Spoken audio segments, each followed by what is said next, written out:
Fala, meu povo, estamos aí em mais um vídeo para o nosso canal do YouTube, o canal do Cenoura.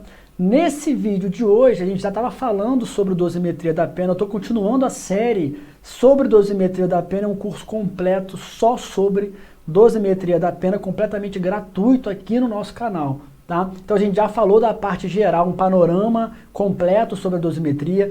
Já falamos no vídeo anterior sobre a primeira fase da dosimetria. Se você não viu, aconselho que volte lá, veja esses outros dois vídeos.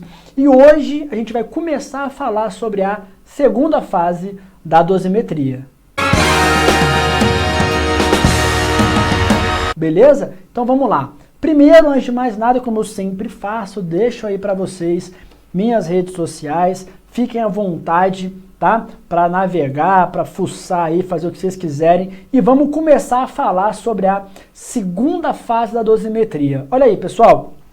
Direto na tela aí, a gente já tem ponto de partida, os instrumentos e a finalidade. A gente viu na primeira fase da dosimetria que o ponto de partida é a pena mínima prevista em abstrato. Os instrumentos são as circunstâncias do artigo 59 e a finalidade é fixar a pena base. Então, se eu acabei a primeira fase fixando a pena base, é essa pena base que eu vou usar de ponto de partida na segunda fase. E o que eu tenho para mexer na pena na segunda fase? As agravantes e as atenuantes da pena. Então, enquanto na primeira fase eu uso as circunstâncias do artigo 59, na segunda eu uso agravantes e atenuantes da pena. E o objetivo é fixar a pena intermediária, beleza? Isso é um resumo da segunda fase da pena. Então vamos falar sobre agravantes e atenuantes. Antes de falar das agravantes e atenuantes, vamos falar sobre alguns pontos genéricos sobre a segunda fase, algumas coisas importantes que vocês têm que saber, assim como a gente fez na primeira fase. Então olha só, quanto que eu aumento a pena na segunda fase? O Código Penal ele não traz especificamente quanto que a pena tem que aumentar. Ah, está prevista lá, no caso, agravante da reincidência. O juiz tem que aumentar a pena. Beleza, quanto? Não fala no Código. Então a gente vai se socorrer aonde? Na jurisprudência. O que o STJ entende como um critério aceitável de aumento da pena? Tá? 1/6. 1/6. Vamos ver? Olha só. A quantidade de aumento da pena em decorrência das agravantes genéricas, deve se pautar pelo patamar mínimo fixado para as majorantes, que é de 1/6. Então, o STJ entende que, estando presente uma circunstância agravante, eu tenho que aumentar a pena em 1/6. Agora, eu tenho que aumentar sempre em 1/6 ou eu posso aumentar em outro patamar? Né? Outro patamar. Será que eu posso? Posso. Vamos ver o que diz aí o STJ, olha só, tratando lá em cima, tá? Tratando de atenuantes e agravantes, a lei não estabelece os percentuais de fração de diminuição ou de aumento que devem ser utilizados. Em decorrência disso, a jurisprudência afirmou o sentido que é 1/6, né? A mínima prevista para as majorantes deve guiar o julgador na dosimetria na segunda fase. Agora, em situações específicas, é permitido o aumento superior a 1/6, desde que haja fundamentação concreta. Hipótese em que a fração de 1/4 utilizada para agravar a pena na segunda fase da dosimetria lastreou-se no fato de pesar contra o paciente 3 outras condenações. Fundamentação idônea e de acordo com o postulado da proporcionalidade. O que o STJ está dizendo? Está dizendo o seguinte, olha, a gente considera 1/6, né? Não tem previsão, a gente usa 1/6 porque é o mínimo previsto para as majorantes. Agora, se tiver fundamentação, não precisa ser só 1/6, pode aumentar mais do que 1/6. O exemplo que ele deu foi um caso em que o cara tinha 3 anotações, então ele era multireincidente. A reincidência normal ele aumentaria 1/6, mas como ele era multireincidente, o juiz resolveu aumentar em vez de 1/6, 1/4 da pena. Pode, não tem problema nenhum, segundo o STJ, desde que haja essa fundamentação aí, beleza? O que mais? Limites do preceito secundário, né? Eu não posso, na primeira fase a gente falou sobre isso, né? No artigo 59 lá fala também que não pode passar o mínimo e o máximo da pena. Na segunda fase também não pode. Então, a pena intermediária que eu vou fixar no final da segunda fase, ela não pode ser menor do que o mínimo, nem maior do que o máximo previsto em abstrato, no tipo lá do crime que você cometeu, do que o agente cometeu, né? E tem uma súmula do STJ que fala, olha só, a incidência da atenuante não pode conduzir à redução da pena abaixo do mínimo legal. A gente aplica muito essa súmula na dosimetria quando está no caso, por exemplo, da gente ter a pena no mínimo e o réu confessou. A confissão a gente vai ver que é uma atenuante. Só que se a pena já está no mínimo, eu não posso aplicar a confissão para reduzir aquém do mínimo, de acordo com a súmula 231 do STJ, não pode ser abaixo do mínimo na segunda fase. Então a segunda fase, assim como a primeira, também está restrita aos limites mínimos e máximos aí do preceito secundário do tipo. Que mais? Concurso entre agravantes e atenuantes. Aí a gente vai perder um tempinho. Por quê? É possível, a gente já sabe que se tiver uma atenuante, eu vou diminuir 1/6, se tiver uma agravante, eu vou aumentar 1/6, mas e se eu tiver uma agravante e uma atenuante, o que eu faço? Eu empato, né, eu compenso ou aumento um pouco mais, alguma prevalece sobre a outra? Vamos ver o que diz o nosso artigo 67 do Código Penal.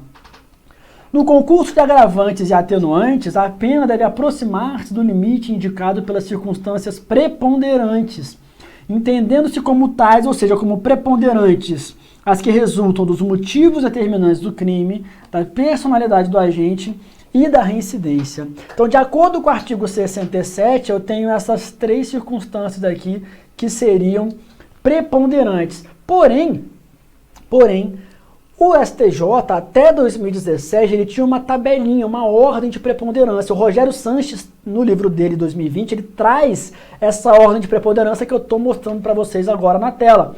Menoridade relativa é uma atenuante que prepondera, ou preponderava, sobre qualquer outra circunstância agravante. Então, se eu tivesse menoridade relativa, né, o agente menor de 21 anos, menoridade relativa e reincidência, eu ia diminuir a pena.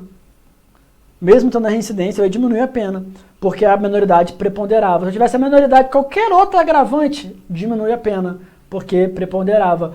Segundo lugar na tabela, eu tenho a reincidência, que está em ordem, tá? O primeiro, segundo, terceiro e quarto. Segundo lugar, eu tinha a reincidência, ou seja, a reincidência ela preponderava sobre qualquer circunstância atenuante, menos a menoridade, que está na frente dela. Então, se eu tenho a reincidência e qualquer outra coisa, a reincidência prevalece e a pena é agravada. E o que sobra? As agravantes e atenuantes subjetivas, depois agravante e atenuante objetiva. Se eu tivesse agravante e atenuante subjetiva no mesmo contexto, elas se compensavam e as objetivas também se compensavam. Esse era o entendimento do STJ em 2017. Eu até listei para você aí. Olha só. Na dosimetria da pena, intermediária, deveras, conforme o entendimento consolidado dessa Corte, a atenuante na menoridade relativa é sempre considerada preponderante em relação às demais agravantes. Então tá aí o STJ falando isso, olha, a menoridade relativa sempre vai preponderar em relação a qualquer agravante. Porém, de 2018 para cá, teve uma mudança desse entendimento do STJ. Começou a ter um entendimento bem diferente com relação à preponderância e o artigo 67 lá do Código Penal. Olha só o que diz com relação a menoridade relativa e reincidência. A gente acabou de ver um julgado em que ele falou que a menoridade relativa preponderava sobre qualquer outra agravante. Olha agora. Olha agora. A jurisprudência dessa Corte Superior, olha quando é que é, tá? Entende que a atenuante da menoridade relativa e a agravante da reincidência são igualmente preponderantes. Olha só. Igualmente preponderantes. Devendo, portanto, ser integralmente compensadas. Você está vendo? Igualmente compensada. Então ele está dizendo o seguinte, não havendo se falar em redução na segunda fase pela preponderância da atenuante, ou seja, não vem falar que a menoridade prepondera não, tá? Que elas são iguais. A menoridade e a reincidência são iguais. Então o STJ está dizendo que a menoridade e a reincidência são iguais, eles se compensam. O que mais? Preponderância, olha o que ele diz, olha só, ele fala o seguinte, essa aqui já é recente, ó, 2020, no que é pertinente à segunda fase da dosimetria, este STJ já afirmou o entendimento de que a confissão espontânea e a menoridade relativa, sendo atributos da personalidade do agente, são igualmente preponderantes. com a reincidência, com os motivos do delito no artigo 67 do Código Penal. Ou seja, todas estão no mesmo patamar. Todas. Todas quem? Confissão espontânea, está aqui. Menoridade relativa, está aqui. Reincidência, está aqui. Motivos do crime, está aqui. Todas são mesmo patamar, igualmente, integralmente compensáveis. Agora, se eu tenho uma confissão espontânea e uma multireincidência, olha, a gente já viu que se eu tiver confissão espontânea e reincidência, eles se compensam. Agora, se ele for multireincidente, lembra que eu falei, olha, se ele for reincidente, eu aumentaria 1/6. Ele como multireincidente, a gente viu um exemplo em que se aumentou 1/4. Então, se eu tiver uma atenuante que eu diminuiria 1/6 e eu tiver uma multireincidência, será que eu compenso mesmo assim? Vamos ver o que diz o STJ? Olha só, com relação à multireincidência e à confissão. A especificidade da reincidência não obstaculiza sua compensação com a atenuante da confissão espontânea. Ou seja, mesmo sendo um reincidente específico, eu posso compensar com a confissão espontânea. Agora, todavia, tratando-se de réu multireincidente, deve ser reconhecida a preponderância da agravante, sendo admissível compensação proporcional com a confissão espontânea. Ora, se eu compensaria uma reincidência com uma confissão espontânea, se eu tiver mais de uma reincidência, não tem como eu compensar integralmente com uma confissão espontânea. Eu compensaria isso aqui, ó, isso aqui com isso. Compensaria, vou botar aqui para vocês verem, eu compensaria. De repente tenho isso aqui, ó, de reincidência. Não tem como compensar os três com essa confissão espontânea. Eu vou ter uma compensação, aqui, ó, uma compensação proporcional. É isso que diz o STJ. Se eu tiver uma multireincidência, a multireincidência vai preponderar de maneira proporcional. É o que diz o STJ. E ele diz mais com relação a isso. Olha só o que ele diz com relação à multireincidência. Optando-se o magistrado por utilizar a maior parte das condenações definitivas. Calma aí, antes de eu falar disso, deixa eu explicar essa situação aqui para vocês.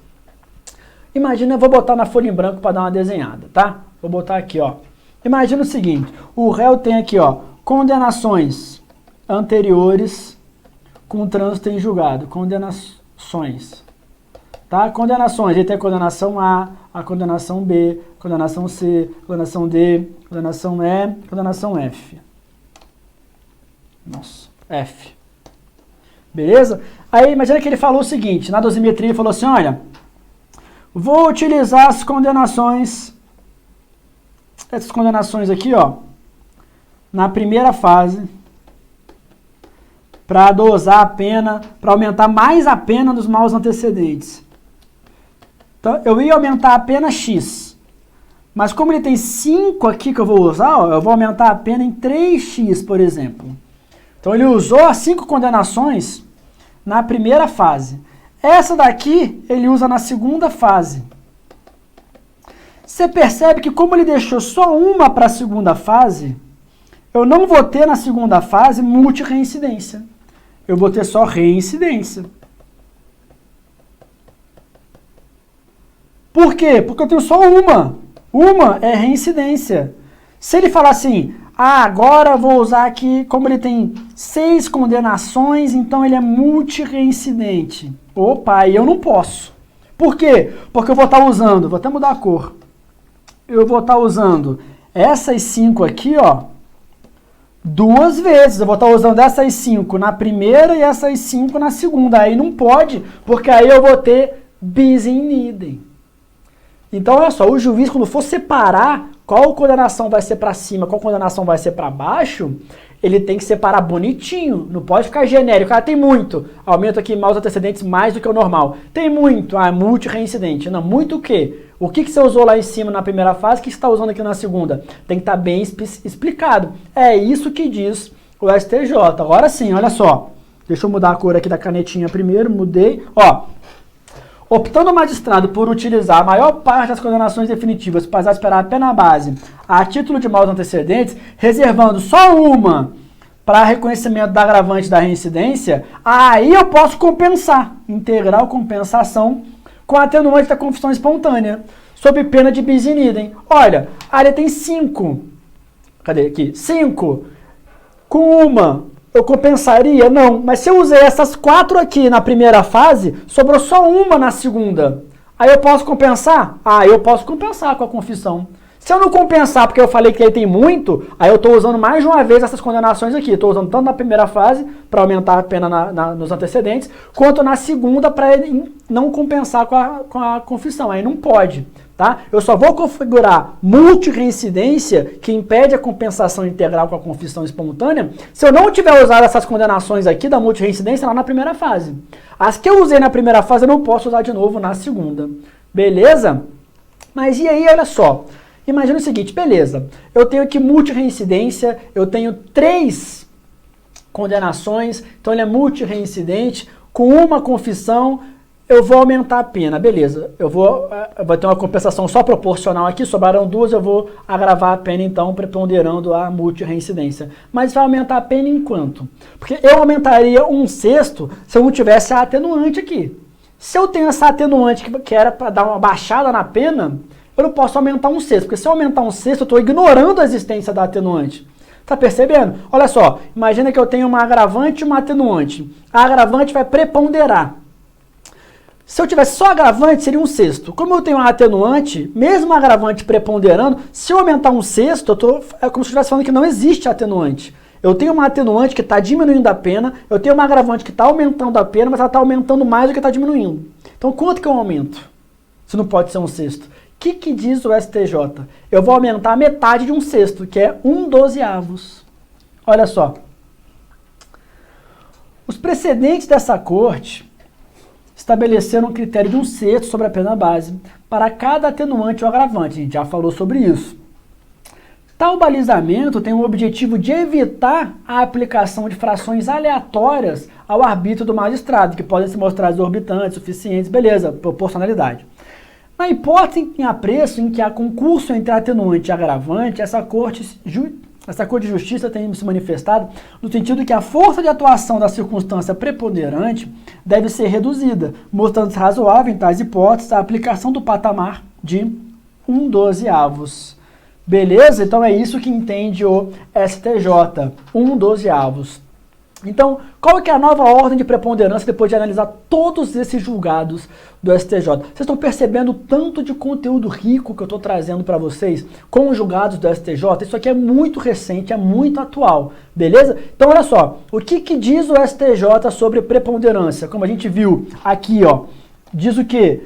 Estão no mesmo patamar: confissão espontânea, menoridade relativa, reincidência e motivos do crime.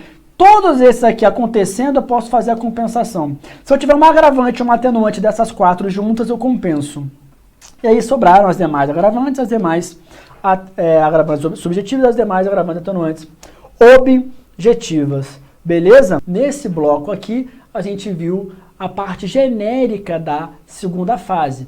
Vou parar por aqui e vou deixar para o próximo vídeo a gente começando a falar sobre as agravantes. Beleza, galera? Então, por enquanto, nesse vídeo aqui, a gente fecha a conta e passa a régua.